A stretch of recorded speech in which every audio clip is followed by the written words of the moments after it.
तो दोस्तों अब हमें क्या पता चला, हमें पता चला जो ट्रांजिटिव वर्ब होती है वो अपने साथ ऑब्जेक्ट लेती है। लेकिन कितने ऑब्जेक्ट लेती है मैंने अभी बताया था कि एक सेंटेंस था Ram gave a pen to Sita, उसमें तो 2 ऑब्जेक्ट आए थे। तो हमें उसी सेंटेंस से क्या पता चला कि जो ट्रांजिटिव वर्ब है वो अपने साथ एक से ज्यादा ऑब्जेक्ट लेती है, एक से ज्यादा ऑब्जेक्ट ले सकती है। अब ऐसा नहीं है कि वो हमेशा एक से ज्यादा ही लेगी, एक से ज्यादा भी ले सकती है और एक भी ले सकती है। एक का एग्जाम्पल देख ले, वो एक का एग्जाम्पल मैंने तुम्हें बताया था, क्या कुछ ऐसे था शायद, राम वॉच रामायण, कुछ ऐसे ही था। तो यहाँ पे तो केवल एक ही ऑब्जेक्ट है। लेकिन जो वाला एग्जाम्पल था कि Ram gave a pen to Sita, तो ये भी ऑब्जेक्ट है और ये भी ऑब्जेक्ट है, तो यहाँ 2 ऑब्जेक्ट हो गए। तो हम ये देखेंगे जो ट्रांजिटिव वर्ब होती है वो अपने साथ 2 टाइप के ऑब्जेक्ट लेती हैं। वो किस टाइप के ऑब्जेक्ट होते हैं, अब यहाँ पे पढ़ेंगे हम type of object. Type of object, type of object कौन से टाइप, मतलब जो ट्रांजिटिव वर्ब एक्सेप्ट करती है अपने पास, तो वो 2 टाइप के होते हैं। कौन कौन से, एक होता है, पहला होता है डायरेक्ट ऑब्जेक्ट,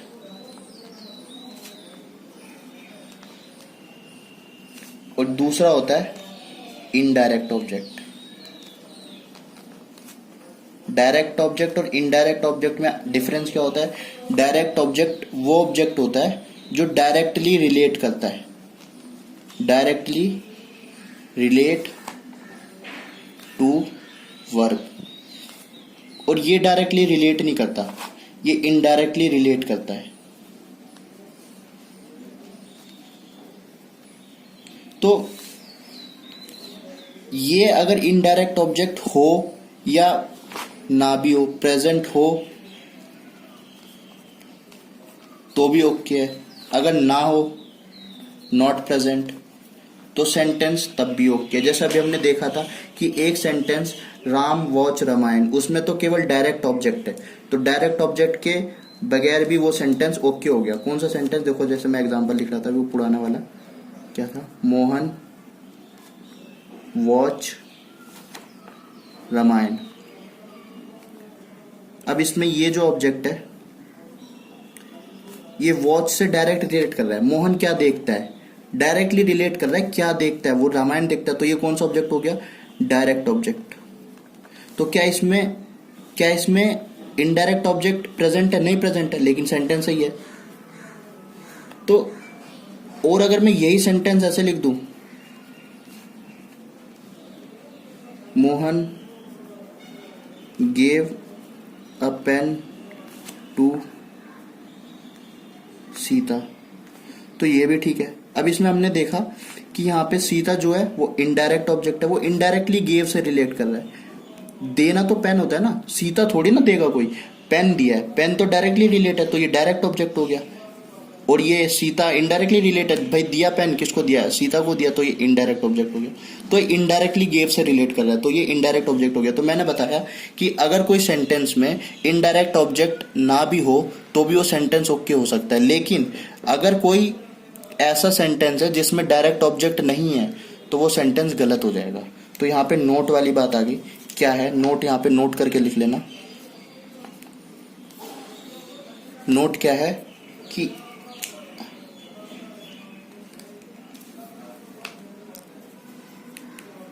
अगर सेंटेंस में डायरेक्ट ऑब्जेक्ट प्रेजेंट नहीं है और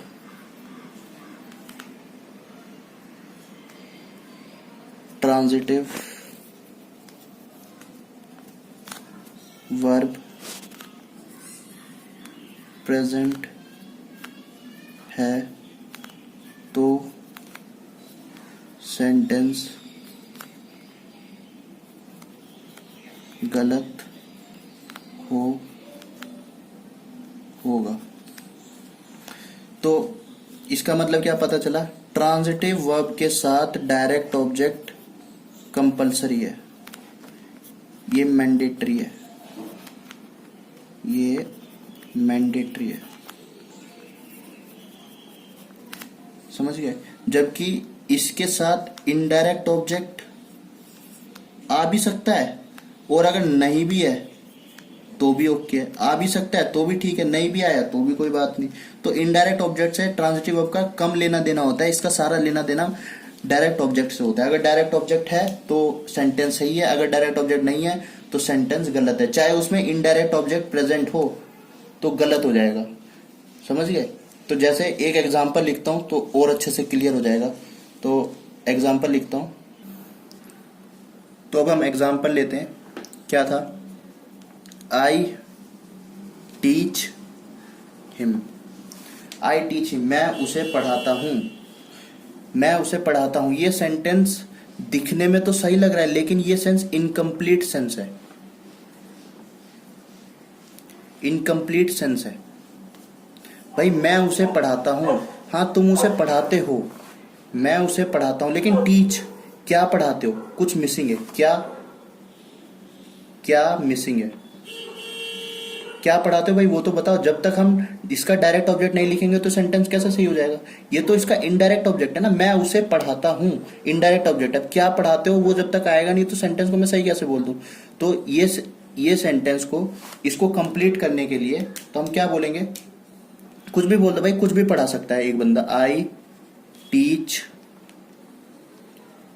maths to him, I teach maths to him. अब ये आ गया कि क्या पढ़ाता है भाई, मैथ पढ़ाता है। किसको पढ़ाता हूँ, हिम को पढ़ाता हूँ। तो बीच में टू इसलिए आया है क्योंकि ये भी ऑब्जेक्ट है, ये भी ऑब्जेक्ट है, तो इन दोनों को रिलेट कराने के लिए टू आता है। तो ये प्रीपोजिशन है, जब ये प्रीपोजिशन बनेगा तो प्रीपोजिशनल ऑब्जेक्ट हो जाता है। इस तरीके से समझ में आया कि अगर डायरेक्ट ऑब्जेक्ट मिसिंग है तो हमें डायरेक्ट ऑब्जेक्ट को लेके आना पड़ेगा, नहीं तो इनकम्प्लीट सेंस होगी। और इंट्रांजिटिव वर्ब में तो कोई भी ऑब्जेक्ट नहीं आता, चाहे इनडायरेक्ट ऑब्जेक्ट हो चाहे ऑब्जेक्ट हो, उसमें तो कोई ऑब्जेक्ट की बात ही नहीं है। इंट्रांजिटिव वर्ब कोई भी ऑब्जेक्ट नहीं लेती, लेकिन ट्रांजिटिव वर्ब डायरेक्ट ऑब्जेक्ट तो लेगी, लेकिन इनडायरेक्ट ऑब्जेक्ट ऑप्शनल है, ले भी सकती है नहीं भी ले सकती है, लेकिन डायरेक्ट ऑब्जेक्ट को नहीं छोड़ेगी वो। ठीक है, तो अब हम आगे और भी एक दो एग्जाम्पल और करते हैं तो और क्लियर हो जाएगा। एक एग्जाम्पल और लिखता हूं, ही बॉट, ये वर्ब है। अब मैं अगर इसको ऐसे छोड़ दूंगा तो गलत हो जाएगा। ही बॉट, क्या लिया उसने, बुक्स, तो हमें जवाब मिल गया। तो ये कौन सा हो गया, डायरेक्ट ऑब्जेक्ट है, और ये क्या है, ट्रांजिटिव वर्ब है, समझ गए। तो इस तरीके से होता है। तो हमने यहां से पिछले वाले एग्जाम्पल से एक चीज और पता चली कि ये वाली जो चीज होती है ना, इनडायरेक्ट ऑब्जेक्ट, इनडायरेक्ट ऑब्जेक्ट अगर डायरेक्ट ऑब्जेक्ट के बाद आता है, इनडायरेक्ट ऑब्जेक्ट अगर डायरेक्ट ऑब्जेक्ट के बाद आता है तो इसके बीच में हमने एक चीज लगाई है, उस चीज को बोलते हैं, ये जो टू है ये प्रीपोजिशन है। ये क्या है, प्रीपोजिशन। अब हमेशा टू फिक्स नहीं है, टू सेंस के अकॉर्डिंग आएगा भाई, कुछ भी आ सकता है। टू आया यहाँ पे, लेकिन प्रीपोजिशन आएगा। जब ये प्रीपोजिशन है तो प्रीपोजिशन का ऑब्जेक्ट बन जाएगा, तो प्रीपोजिशनल ऑब्जेक्ट हो जाता है। प्रीपोजिशन अपने बाद ऑब्जेक्ट लेगी तो इसलिए ऑब्जेक्ट हो जाएगा। तो ये चीज हमें, यही अगला कंसेप्ट है। अगला कंसेप्ट हम लिखते हैं। तो हमने क्या देखा, हमने देखा कि क्या कंसेप्ट है, कंसेप्ट लिखते हैं। पहले हमने देखा कि जब हम सेंटेंस में, सेंटेंस का कुछ ऐसे होता है, सब्जेक्ट, फिर यहाँ पे वर्ब आएगी। कौन सी वर्ब आएगी, ट्रांजिटिव वर्ब। ट्रांजिटिव वर्ब के बाद डायरेक्ट ऑब्जेक्ट आएगा, डायरेक्ट ऑब्जेक्ट। डायरेक्ट ऑब्जेक्ट के बाद प्रीपोजिशन, फिर प्रीपोजिशन के बाद इनडायरेक्ट ऑब्जेक्ट। ठीक है, तो ये कुछ सेंस बनेगी। तो इसका हम और एग्जांपल देखते हैं तो और अच्छे से क्लियर होगा। एक एग्जांपल लिखते हैं, जैसे मैंने अभी पिछला एग्जांपल लिखा था। क्या लिखा था, ही बॉट बुक्स। तो यहां तक ये क्या है, डायरेक्ट ऑब्जेक्ट है, अभी बताया। ये क्या है, ट्रांजिटिव वर्ब है। ठीक है, ट्रांजिटिव वर्ब के बाद डायरेक्ट ऑब्जेक्ट आया। अब मैं चाहता हूं कि इसमें मैं इनडायरेक्ट ऑब्जेक्ट लगाऊं, तो डायरेक्ट ऑब्जेक्ट के बाद अगर मैं इनडायरेक्ट ऑब्जेक्ट लगाऊंगा तो मुझे प्रीपोजिशन लगानी पड़ेगी।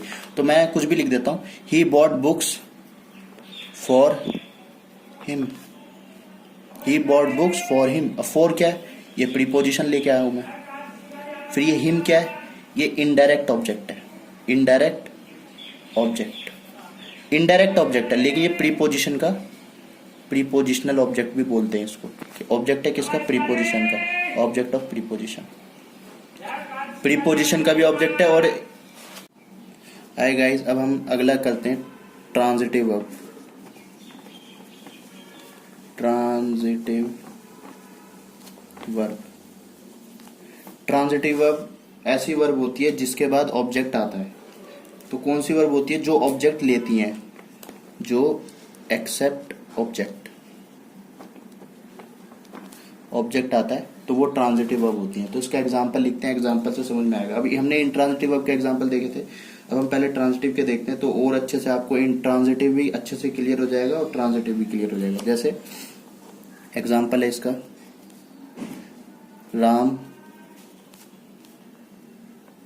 Gave a pen to Sita.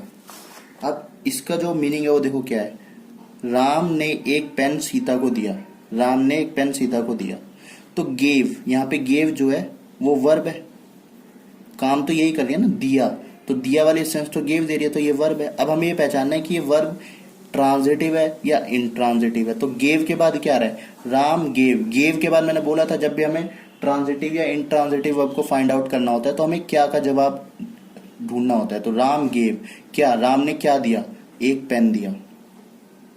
जब राम ने एक पेन दिया तो ये इसका क्या हो गया, ऑब्जेक्ट। तो वर्ब का जो ऑब्जेक्ट, अगर इस वर्ब के बाद ऑब्जेक्ट आ गया तो ये कौन सी वर्ब हो गई, ट्रांजिटिव वर्ब हो गई, ट्रांजिटिव वर्ब। एक बार एग्जांपल देखते हैं। तो अगला एग्जांपल क्या है कि राम टीच मैथ्स, ये अगला एग्जांपल है। अब यहाँ पे देखो टीच, टीच क्या होता है, पढ़ाता है। राम पढ़ाता है, क्या, क्या का फिर हमें जवाब मिल गया, तो ये कौन सी है, ये तो वर्ब है। तो क्या का जवाब मिल गया, तो ये कौन, ये क्या है, मैथ, ये इसका ऑब्जेक्ट हो गया। जब ये इसका ऑब्जेक्ट हो गया तो ये कौन सी वर्ब हो गई, ये इंट्रांजिटिव वर्ब हो गई। ओ सॉरी, इंट्रांजिटिव, ट्रांजिटिव वर्ब हो गई। इसका ऑब्जेक्ट मिल गया तो ऑब्जेक्ट मिलते ये ट्रांजिटिव वर्ब हो गई, ट्रांजिटिव वर्ब। ऐसे आपको बहुत एग्जांपल मिलेंगे। मैं एक और एग्जांपल लिखता हूँ, उसके बाद हम आगे बढ़ते हैं अगले कंसेप्ट में। तो एक और एग्जांपल है क्या, कि मोहन वॉच रामायण, मोहन वॉच रामायण। अब मोहन रामायण देखता है, वॉच, वॉच वर्ब है। तो अब हमें चेक करना है इसका क्या ऑब्जेक्ट है, हाँ, क्या देखता है, रामायण देखता है। तो ये कौन सी वर्ब हो गई, ट्रांजिटिव वर्ब। तो ट्रांजिटिव और इंट्रांजिटिव वर्ब को आपको आइडेंटिफिकेशन में बहुत आसानी हो गई होगी, समझ में भी आ गया होगा कि क्या होता है। लेकिन अब हम एक, जो मैंने अभी ऊपर एग्जाम्पल लिखा था उस एग्जाम्पल को दोबारा लिखते हैं। क्या एग्जाम्पल था, कि Ram gave a pen, Ram gave a pen to Sita. तो यहां पे देखा जाए तो मैंने अभी तुमको बताया क्या, कि ये जो है ये ट्रांजिटिव वर्ब है, ये ऑब्जेक्ट है, तो ये क्या है, ये भी ऑब्जेक्ट है। इसका मतलब हमें इस सेंटेंस से क्या पता चला, इस सेंटेंस से हमें ये पता चला है जो ट्रांजिटिव वर्ब होती है वो अपने बाद दो दो ऑब्जेक्ट ले लेती है। ये टू ऑब्जेक्ट नहीं है, टू प्रीपोजिशन है, तो ये टू प्रीपोजिशन है, तो दो दो ऑब्जेक्ट ले लेती है अपने बाद। तो ये हमें पता चल गया। तो अब अगले जो कंसेप्ट है, अगला कंसेप्ट हम वही पढ़ेंगे कि जो ट्रांजिटिव वर्ब है वो कितने ऑब्जेक्ट लेती है या क्या ऑब्जेक्ट लेती है, तो वही पढ़ेंगे हम। तो हमने यही देखा कि जो ट्रांजिटिव वर्ब है वो जब डायरेक्ट ऑब्जेक्ट के बाद इनडायरेक्ट ऑब्जेक्ट लिखा जाता है तो बीच में प्रीपोजिशन आता है। तो इसको भी कंसेप्ट को याद रख लेना कि नोट कर लो, यहाँ पे नोट करके लिख लो। नोट करके क्या लिखना है कि डायरेक्ट ऑब्जेक्ट के बाद जब हम इनडायरेक्ट ऑब्जेक्ट लिखेंगे, जब डायरेक्ट ऑब्जेक्ट के बाद इनडायरेक्ट ऑब्जेक्ट लिखेंगे तो बीच में ये यहाँ पे हमें प्रीपोजिशन को ऐड करना पड़ेगा। क्या ऐड करना पड़ेगा? प्रीपोजिशन को ऐड करना पड़ेगा। यही नोट है। इसमें एरर देता है, यही एरर देगा कि he bought books him, for miss कर देगा तो गलत हो गया क्योंकि प्रीपोजिशन मिसिंग है। कभी कभी ऐसे भी दे देता है ही बॉट हिम, उसने उसको खरीदा। ये कोई सेंस है? तो इलॉजिकल सेंस है। तो देखो, जो मैं आपको बता रहा था ना, ये वाला एग्जांपल लिखते हैं, ही बॉट हिम। तो इस सेंटेंस को जब आप देखोगे, क्या है? He bought him. अब हिम मैंने बताया, हिम क्या है? Indirect object. He bought him, तो हिम की जगह मैं यहाँ पे राम कर लेता हूँ तो ज्यादा और अच्छे से आ जाएगा। राम बॉट हिम, राम ने उसको खरीदा।